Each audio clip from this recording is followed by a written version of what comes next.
आज के सत्र में हम इलेक्ट्रॉनिक व्यवसाय की विभिन्न श्रेणियों के बारे में बात करेंगे। मूल रूप से अगर हम देखें तो इलेक्ट्रॉनिक बाजार के दो मुख्य घटक हैं, व्यवसायी और खरीदार। अगर हम खरीदार और व्यवसायी दोनों को लेकर एक ग्रुप बनाएं तो हमें चार भाग दिखाई देते हैं, जिनको हम कह सकते हैं व्यवसाय से व्यवसाय, व्यवसाय से उपभोक्ता, उपभोक्ता से व्यवसाय एवं उपभोक्ता से उपभोक्ता। इस तरह से अगर हम सोचें तो ई कॉमर्स को मुख्य रूप से चार श्रेणियों में विभाजित किया जा सकता है, जिनको B2B, B2C, C2C और C2B के रूप में प्रायः जाना जाता है और सब लोग इसी तरह से इनके बारे में बातचीत भी करते हैं। चलिए सबसे पहले हम बात करते हैं व्यवसाय से उपभोक्ता की। किसी व्यवसाय के उत्पादों या सेवाओं को सीधा बिक्री करके उपभोक्ता के पास पहुंचाने का जो क्रम है, उस श्रेणी में आए इस व्यापार को हम व्यवसाय से उपभोक्ता की श्रेणी में रखते हैं, जहां इसी श्रेणी में बहुत अधिक व्यवसाय अभी हमारे आसपास उभरे हैं। उदाहरण के लिए अमेजॉन, फ्लिपकार्ट, पेटीएम सभी इसी श्रेणी के व्यवसाय हैं। इस व्यवसाय की अगर हम बात करें तो तीन तरीके से इस व्यवसाय के प्रारूप देखने को मिलते हैं। सबसे पहले ईंट और मोर्टार व्यवसाय, जो परंपरागत रूप से चले आ रहे व्यवसाय हैं, वे सब इसी तरह से विकसित हुए हैं और उसमें इंटरनेट की कोई भी आवश्यकता नहीं होती। परंपरागत रूप से चल रहे किराना स्टोर सभी इसी प्रकार के उदाहरण देते हैं। जो भी हमारे पास किराना स्टोर हैं, वो सारे स्टोर इसी तरह से विकसित हुए हैं। दूसरा उदाहरण है प्योर प्ले व्यवसाय। वह व्यवसाय जो सिर्फ इंटरनेट के माध्यम से चलते हैं और इनमें किसी भी तरह का कोई स्टोर नहीं होता और कोई भी भौतिक संचालन नहीं होता। उदाहरण के लिए आप वेबसाइट पर जाकर ऑनलाइन म्यूजिक खरीदते हैं, ऑनलाइन सॉफ्टवेयर खरीदते हैं और उसके साथ ही वह सॉफ्टवेयर या म्यूजिक आपको प्राप्त हो जाता है, जिसको आप क्रियान्वयन में ले सकते हैं। इसके लिए किसी भी प्रकार के किसी भौतिक संचालन की आवश्यकता नहीं है, किसी पैकेट की, किसी आने जाने की कोई आवश्यकता इसमें नहीं रहती। जिसका तीसरा प्रारूप है वह है क्लिक एवं मोर्टार, जहां वेब पोर्टल और भौतिक इमारतें दोनों उपलब्ध रहते हैं। उदाहरण के लिए अगर बाटा का उदाहरण लें तो वेब पोर्टल के द्वारा आप बाटा के उत्पाद खरीद सकते हैं। इसके साथ साथ आप बाटा के स्टोर में जाकर वहां से भी बाटा के उत्पाद खरीद सकते हैं। तो इमारतें और वेब पोर्टल दोनों इसमें प्रशंसनीय भूमिका में रहते हैं। वेबसाइट से उपभोक्ता बिजनेस के मूल रूप से दो मॉडल हैं। एक मॉडल शॉप की तरह, दुकान की तरह काम करता है, जहां एक ऑनलाइन स्टोर या दुकान बनती है और ग्राहक अपना सामान एवं सेवाएं वेब पोर्टल के माध्यम से इस दुकान से खरीदता है। उदाहरण के लिए अगर हम बाटा का ऑनलाइन स्टोर दें तो इस ऑनलाइन स्टोर से उपभोक्ता बाटा से संबंधित सारा सामान खरीद सकता है। दूसरा जो मॉडल है उसका नाम है इलेक्ट्रॉनिक मॉल, जिसमें एक ही पोर्टल पर बहुत सारी दुकानें होती हैं। उदाहरण के लिए हम पेटीएम मॉल की बात कर सकते हैं, जहां एक ही पोर्टल पर बहुत सारी दुकानें उपलब्ध रहती हैं। ग्राहक किसी भी दुकान से अपना सामान खरीद सकता है और ये सभी दुकानें अलग अलग ब्रांडों से हो सकती हैं। ये दोनों ही मॉडल व्यवसाय से उपभोक्ता की श्रेणी में प्रचलित हैं और इनके अनेक उदाहरण आज हम अपने आसपास देख सकते हैं, जो विभिन्न उपभोक्ताओं द्वारा क्रियान्वयन किए जा रहे हैं। अगर हम इस श्रेणी के लाभों की बात करें तो किसी भी भौतिक उपस्थिति की आवश्यकता इस श्रेणी के व्यवसायों को नहीं है। ईंट और चूने से बनी जो इमारतें परंपरागत रूप से प्रयोग में लाई जाती थी, उन इमारतों की ज़रूरत नहीं है और ना ही उनके लिए कोई धन खर्च करने की आवश्यकता पड़ती है। सबसे बड़ा लाभ इस श्रेणी का यही है।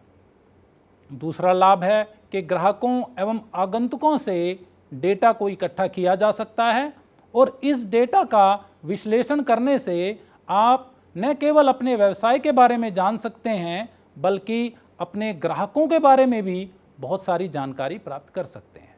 ये जानकारी आपको मदद करती है नए उत्पादों को लाने में और ग्राहकों को बेहतर सेवा देने में।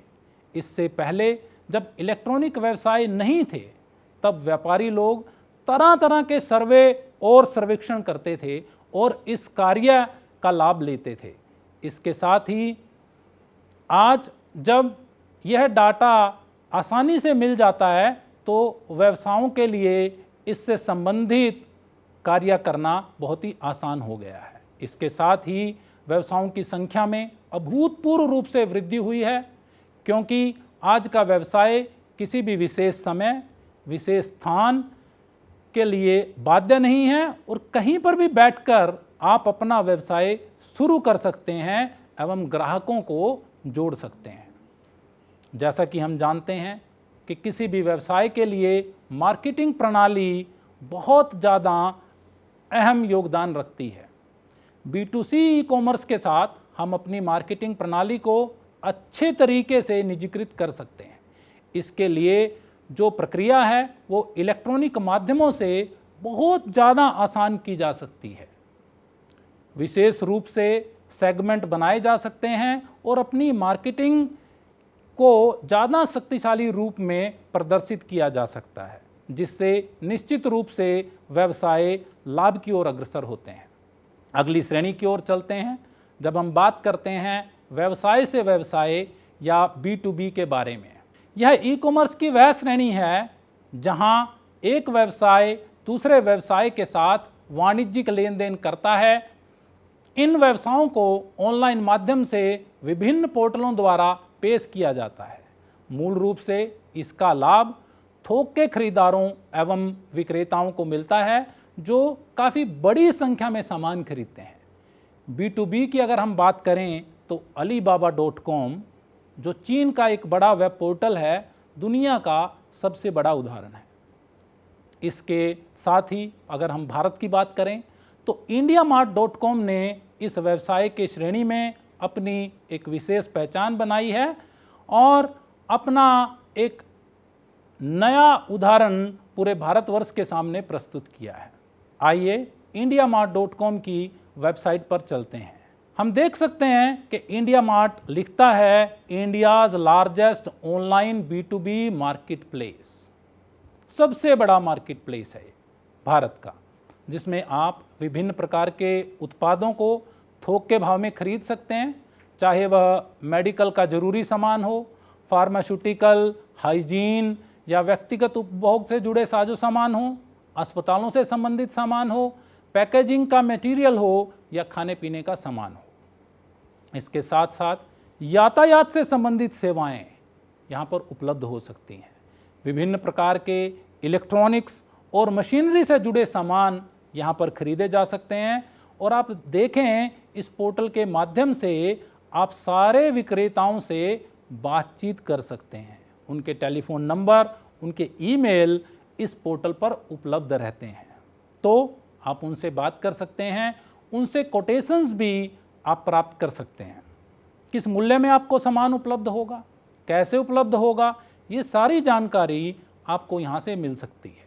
इसके साथ ही अगर आप अपने आसपास के विक्रेताओं को इस वेबसाइट के द्वारा ढूंढना चाहते हैं तो भी ये कार्य आप आसानी से इस पोर्टल के द्वारा कर सकते हैं।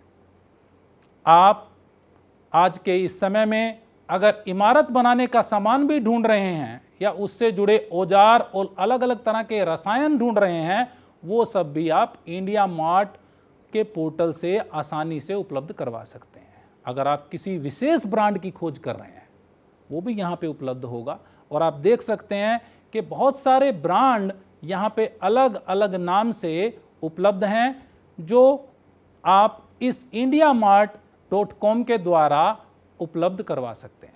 तो हम देख सकते हैं कि IndiaMart.com के पोर्टल से आप किसी भी अच्छे ब्रांड के साथ जुड़ सकते हैं और उस ब्रांड के उत्पादों को आसानी से अर्जित कर सकते हैं। इसके बाद ई व्यवसाय की अगली श्रेणी है उपभोक्ता से व्यवसाय।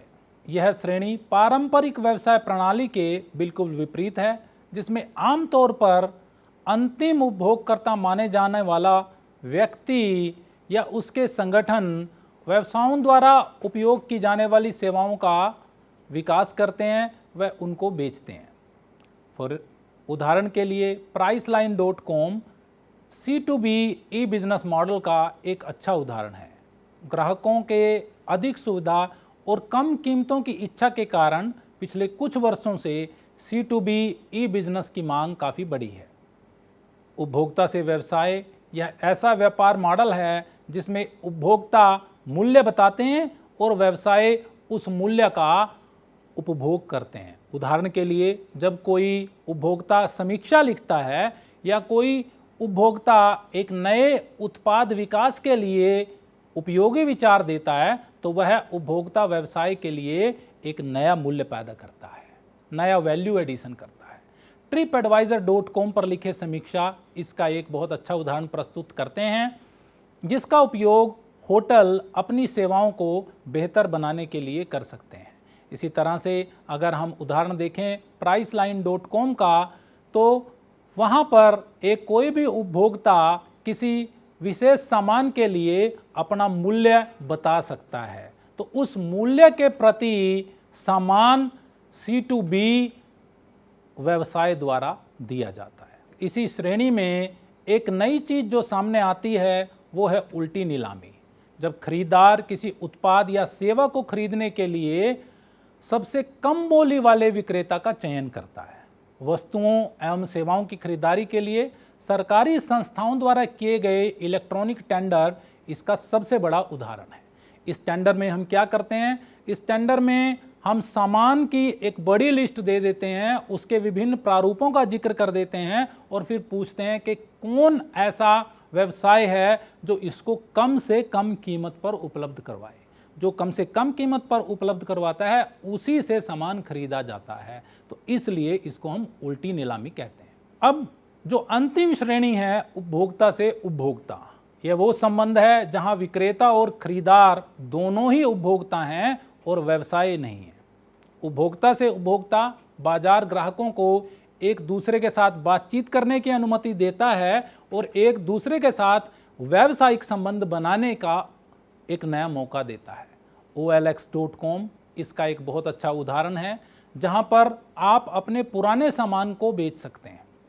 अगर हम एक विक्रेता को देखें तो वो अपने पुराने सामान से जितनी जल्दी हो सके निजात पाना चाहता है। अगर हम दूसरी दृष्टि से देखें तो क्रेता एक अच्छा पुराना सामान भी खरीदना चाहता है जो उसको कम मूल्य पर उपलब्ध रहता है। तो यह उपभोक्ता से उपभोक्ता श्रेणी ऐसे लोगों के लिए बहुत ही महत्वपूर्ण रूप से काम करती है और OLX जैसी संस्थाएं इसके लिए बहुत अच्छा उदाहरण प्रस्तुत कर रही हैं।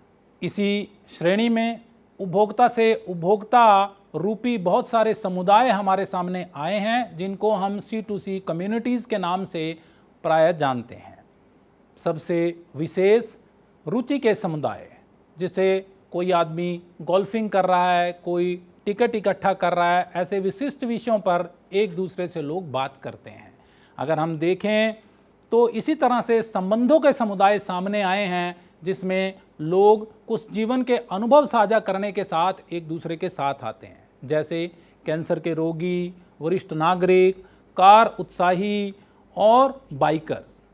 ये सब लोग आपस में बातचीत करते हैं और बहुत आसानी से सोशल मीडिया के द्वारा जुड़ जाते हैं। इसी तरह से कल्पना के समुदाय हैं, जो लोग काल्पनिक वातावरण में भाग लेते हैं, जैसे कि fantasy football team, Michael Jordan के साथ खेलना, ऐसे ही बहुत सारे ऑनलाइन गेम हम आज अपने आसपास देख सकते हैं। आपने देखा होगा कि युवाओं के अंदर आज फ्री फायर खेलने के लिए बहुत ज़्यादा चेष्टा रहती है और बहुत सारे युवा आपको टीम के रूप में इस खेल का आनंद लेते हुए मिल सकते हैं। ये सभी के सभी C2C समुदाय, C2C कम्युनिटीज़, उपभोक्ता से उपभोक्ता समुदाय के उदाहरण हैं। इसके साथ साथ अगर हम इन 4 श्रेणियों से हटकर देखें तो सरकार ने भी अपनी भागीदारी ई व्यवसाय में सुनिश्चित की है और इस सुनिश्चितता के साथ अब नए रूप से हम 4 श्रेणियों की बजाय 9 श्रेणियों की बात करते हैं। तो ई गवर्नमेंट, ई व्यवसाय में एक नए रुझान की तरह आया है, जब सरकार की सभी शाखाएं सेवाओं में सुधार, नागरिक उपभोक्ता के बीच बातचीत और गुणवत्ता को बढ़ाकर सरकार की रणनीतियां बदलने की कोशिश करती हैं और उसमें सूचना प्रौद्योगिकी का एक ही महत्वपूर्ण अंग के रूप में उपयोग शामिल किया जाता है। इन श्रेणियों को अगर हम देखें तो अब ये हमारा जो ग्रिड है वो 3x3 का हो गया है, जिसमें व्यवसाय, उपभोक्ता के साथ साथ सरकार भी सम्मिलित हो गई है। तो नई श्रेणियां जो हमारे सामने आई हैं वो हैं व्यवसाय से सरकार, उपभोक्ता से सरकार, सरकार से सरकार, सरकार से उपभोक्ता एवं सरकार से व्यवसाय। सबसे पहले बात करते हैं व्यवसाय से सरकार की। एक व्यवसाय एवं सरकार के बीच व्यापारिक संबंध को प्रदर्शित करने के लिए इस श्रेणी का उपयोग किया जाता है। उदाहरण के लिए कंपनियां सरकारों या सरकारी एजेंसियों को उत्पाद, सेवाएं और जानकारी बेचती हैं। कंपनियां करों का भुगतान करती हैं और अनुपालन की प्रस्तुति करती हैं। वस्तु एवं कर सेवा की वेबसाइट, जिसे हम जीएसटी के रूप में जानते हैं, इसका बड़ा ही एक उत्तम उदाहरण है। इसी तरह से उपभोक्ता से सरकार, उपभोक्ता एवं सरकार के बीच किया गया ऑनलाइन लेन देन। उदाहरण के लिए आयकर जमा कराना, वाहनों के पंजीकरण के लिए आवेदन करना इत्यादि। आज हम देखते हैं कि भारत सरकार ने आयकर जमा कराने के लिए ई फाइलिंग की सुविधा उपलब्ध कराई है। यह उपभोक्ता से सरकार का एक बड़ा अच्छा उदाहरण है। इसी तरह से हम देखें सरकार से व्यवसाय, सरकार का व्यापार जगत के साथ संपर्क। उदाहरण के लिए सरकार द्वारा दिए जा रहे विशेष अनुदान, जिनको हम सब्सिडी के रूप में जानते हैं, ऑनलाइन लाइसेंस प्रक्रिया। पूरी तरह से भारत सरकार ने नए व्यवसाय खोलने के लिए ऑनलाइन लाइसेंस प्रक्रिया का प्रयोग समुचित रूप से किया है। तो सरकार से व्यवसाय श्रेणी में यह बहुत अच्छा उदाहरण है। इसी तरह से सरकार से उपभोक्ता, सरकार एवं नागरिकों के बीच पारस्परिक लेन देन सरकार द्वारा, उदाहरण के लिए सरकार द्वारा ऑनलाइन पेंशन का भुगतान, ऑनलाइन अनुदान का भुगतान, जिसको हम डायरेक्ट बेनिफिट ट्रांसफ़र कहते हैं, जिसके द्वारा अभी आप देखें कि एलपीजी की सब्सिडी लोगों को मिल रही है, किसानों को भी सब्सिडी मिल रही है, पेंशन मिल रही है। ये सब सरकार से उपभोक्ता के बहुत अच्छे उदाहरण हैं। इसी तरह से सरकार, जब सरकार का एक विभाग किसी दूसरे विभाग से बात करता है तो ये सरकार से सरकार का एक अच्छा उदाहरण है। जैसे कि खाद्य एवं नागरिक आपूर्ति मंत्रालय आवश्यकताओं की पूर्ति हेतु कृषि मंत्रालय को कोई सूचना प्रदान करता है, तो यह सरकार से सरकार का उदाहरण है। इसी तरह से अगर हम देखें डिजिटल इंडिया पहल या नेशनल पोर्टल ऑफ इंडिया, जिसके द्वारा सरकार के विभिन्न विभागों को जोड़ दिया गया है, तो ये सरकार से सरकार का एक अच्छा उदाहरण है। इसी श्रेणी में अगर हम पूर्ण रूप से सरकार का समायोजन हो जाए हमारे इलेक्ट्रॉनिक व्यवसाय में, तो एक नई चीज़ हमें सुनने को मिलती है जिसका नाम है इलेक्ट्रॉनिक शासन, इलेक्ट्रॉनिक प्रशासन। वह क्या है? सरकार नागरिकों और व्यवसायों के लिए शासन का समर्थन एवं सरलीकरण करना, जिसके लिए सूचना प्रौद्योगिकी का बहुत अच्छे तरह से प्रयोग किया जाना है। इसके साथ साथ इसके उद्देश्यों में कुशल सार्वजनिक सेवाओं और लोगों, व्यवसायों और सरकार के बीच प्रभावी बातचीत के माध्यम से समाज की ज़रूरतों और अपेक्षाओं को संबोधित करना, सरकारी प्रशासन को अधिक पारदर्शी एवं जवाबदेह बनाना, सरकार से भ्रष्टाचार को कम करना, सेवाओं एवं सूचना के त्वरित प्रशासन की ओर लेके जाना, व्यापार के लिए कठिनाइयां कम करना एवं ऐसे अनुबंध स्थापित करना, ऐसे पोर्टल बनाना जिससे तत्काल जानकारी उपलब्ध हो। अगर ऐसा होता है तो कैसे लाभ इससे वांछित हैं? सबसे पहले प्रशासनिक कार्य एवं सेवाओं की दक्षता एवं गुणवत्ता में सुधार, सरकार के सारे आंकड़ों की आसानी से उपलब्धता, सरकार की विभिन्न योजनाओं और नीतियां बनाने के लिए इन सब आंकड़ों का विश्लेषण और उनका अनुप्रयोग। इसके साथ साथ एक कॉमन डेटा को तैयार करना जिसका उपयोग विभिन्न उद्देश्यों के लिए किया जा सकता है, सरकार की अलग अलग योजनाओं के लिए किया जा सकता है, जिससे जनता और सरकार के बीच एक स्वस्थ एवं पारदर्शी संवाद को मजबूत बनाया जा सकता है।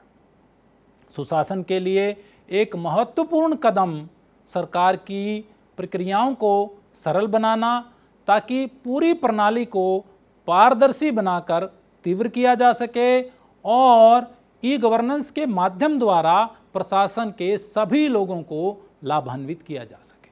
सबसे बड़ी जो चुनौतियां हैं इस इलेक्ट्रॉनिक प्रशासन या ई शासन के समक्ष, उनमें सबसे महत्वपूर्ण है अवसंरचना। बिजली, इंटरनेट आदि बुनियादी सुविधाओं का अभी भी अभाव है। हालांकि भारत नेट और सौभाग्य जैसी पहल भारत सरकार ने इसके लिए की है, लेकिन फिर भी इंटरनेट अभी भी बहुत अच्छे तरह से पूरे भारतवर्ष में उपलब्ध नहीं है।